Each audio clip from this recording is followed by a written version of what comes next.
Hello everyone, hope you all doing good. First I introduce myself. I am Mary Yuvarani, Assistant Professor, Department of English. Well, I have created this video on behalf of KSR Arts and Science College, Chalaprate, Senji. Today, our class is on a famous poem named Stropping by the Woods on a Snowy Evening, written by Robert Frost. First and foremost, we need to know about the poet, Robert Lee Frost.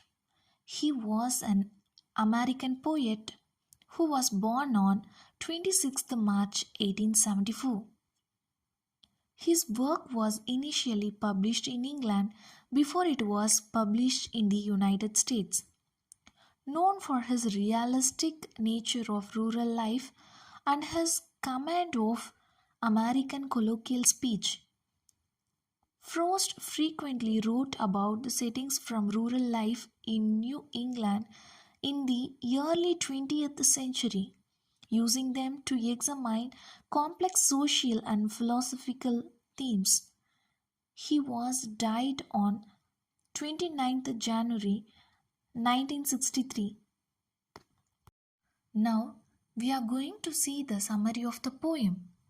This poem about a traveler passes through the landscape of woods. Woods means a kind of forest which is fully covered by snow, and also beside the place there is a frozen lake. This poem reflects the troubles faced by many artists during the First World War. Look at the first stanza. Whose woods these are? I think I know. His house is in the village though. He will not see me stopping here to watch his woods fill up with snow. The first stanza tells us that situation. The narrator breaks his journey to watch the wonderful snowfall at the evening. The speaker shares his innermost thoughts and feelings. The first two lines reveals the speaker's thought process. That is, whose woods these are? I think I know. His house is in the village too. He tells us that he thinks he know the woods owner who is living in the village which is quite far away from the woods. These lines intimate us a feeling of solitariness, which means a state of isolation. The next two lines, he will not see me stopping here to watch his woods fill up with snow. In these lines, it also introduces uncertainty.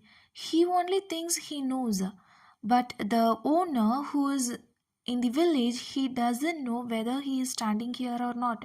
He never gonna think about this, which is definitely uncertainty. Stanza 2.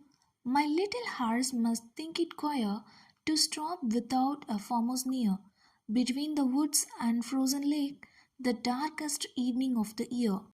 The second stanza continues the theme of isolation and solitariness. His hours, it feels strange that his owner has suddenly stopped in such an isolated spot in unfriendly weather. In that particular line, he stopped between the woods and a frozen lake. The word frozen stresses the coldness and makes us question why the speaker would stop in this harsh landscape in what could be described as a miserable situation. In line 8, the darkest evening of the year, we learn it is the darkest evening of the year. This might describe the time but also hints at the speaker's state of mind. Perhaps he is at a low point in his life. The mental and emotional state of the speaker. He is actually in a dark place, feeling miserable and depressed ever. Third stanza, he gives his horns bells a shake to ask if there is some mistake. The only other sounds the sweep of easy wind and downy flake. The third stanza tells us that the horse senses a danger in this spot while the speaker does not. He gives his horns bells a shake to ask if there is some mistake. The only other sound the sweep of easy wind and downy flake. The word bells suggest danger like an alarm bell. The sense of danger is highlighted, and that's why the horse might shake his horns bells. But speaker ignores to this because he is in such a state of mind. The fourth and the final stanza of the poem. The woods are lovely, dark and deep, but I have promises to keep, and miles to go before I sleep, and miles to go before I sleep. In fourth stanza, this particular words, dark and deep, suggest the woods offer concealment, a place to hide away from life's pleasures, something the speaker also finds attractive. But the next line, he tells us that he turns from the present and projects himself into the future. I have promises to keep. This lines stresses this need to leave and to move on.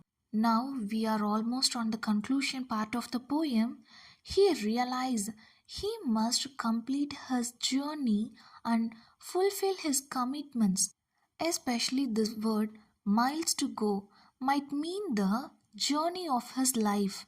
And another figurative phrase, before I sleep, it can be read to mean before he finishes his long journey or death that awaits for everyone who's traveling in life's path.